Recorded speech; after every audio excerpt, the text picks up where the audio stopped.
தென்கிழக்கு தேன் சிட்டு செம்பருத்தி பூ முட்டு செல்லம் கொஞ்சுதே தாலாட்ட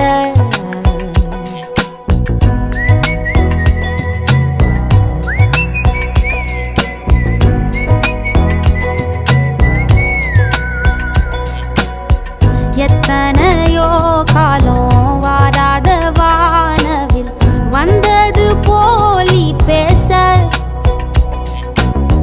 உச்சியில நீந்தும் ஆகாச மீனென துள்ளிடுதே உன் ஆசை மழை அடிக்கும் உன் சிரிப்பில் செடி முளைக்கும் நான் பூவாக வெயில் அடிக்கும் நாள் வரைக்கும்